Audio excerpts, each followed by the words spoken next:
తెలంగాణ రైతాంగ సాయుధ పోరాటం. ఈ రైతాంగ సాయుధ పోరాటం అనేటువంటిది భూమి కోసం, భుక్తి కోసం, విముక్తి కోసం అని చెప్పి తెలంగాణ ప్రాంతం లోపల ప్రధానంగా ఉమ్మడి నల్గొండ, ఉమ్మడి వరంగల్, ఉమ్మడి కరీంనగర్ జిల్లా లోపల 5 సంవత్సరాల పాటు కొనసాగింది. 4th జూలై 1946 నుంచి 21st అక్టోబర్ 1951 వరకు. సో 5 సంవత్సరాల పాటు ఈ తెలంగాణ రైతాంగ సాయుధ పోరాటం అనేటువంటిది జరిగింది. 4th July 1946 to 21st October 1951.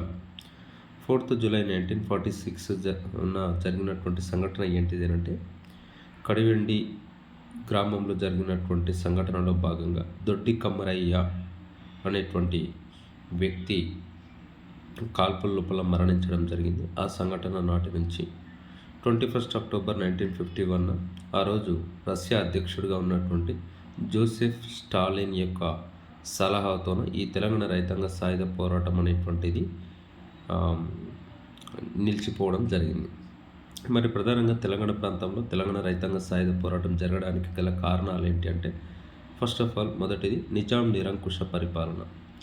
ఆ రోజు బానిస బతుకులుగా బతుకుతున్నటువంటి నిజాం సంస్థానంలో ఉన్నటువంటి ప్రజలు స్వేచ్ఛా స్వాతంత్ర్యాల కోసం అని చెప్పి ఎలాంటి సభలు సమావేశాలు పెట్టుకోకుండా గస్సే నిషాన్ 53 అనేటువంటి దానిని జారీ చేయడం జరిగింది. తర్వాత మరొక కారణం భూస్వామ్య దోపిడీ. ఆ రోజు చాలామంది దేశ్ముఖులు, దొరలు చాలామంది వేల ఎకరాలు, లక్షల ఎకరాల లోపల భూములకి యజమానులుగా ఉంటూ ఈ నిజాం సంస్థానంలో ఉన్నటువంటి ప్రజలని వెట్టి చాకిరీగా చేయించుకోవడం జరిగింది. సో ఈ భూస్వామ్య వ్యవస్థలో భాగంగా రైతుల యొక్క పరిస్థితి ఏ విధంగా ఉండేది అని చెప్పి గంగుల సాయిరెడ్డి అనేటువంటి వ్యక్తి కాపు బిడ్డ అనేటువంటి రచన లోపల ఈ రైతుల యొక్క దుస్థితి గురించి తెలియచేయడం జరిగింది. మరొక ప్రధానమైనటువంటి కారణం ఏంటిది అంటే, విష్ణూర్ దేశ్ముఖ్ యొక్క దౌర్జన్యాలు. విష్ణూర్ దేశ్ముఖ్ యొక్క దౌర్జన్యాల్లో భాగంగా మనము కామారెడ్డిగూడెం ఘటన, పాలకుర్తి సంఘటన, కడివెండి సంఘటన అనేటువంటి అంశాలను ప్రధానంగా చర్చించడం జరుగుతుంది.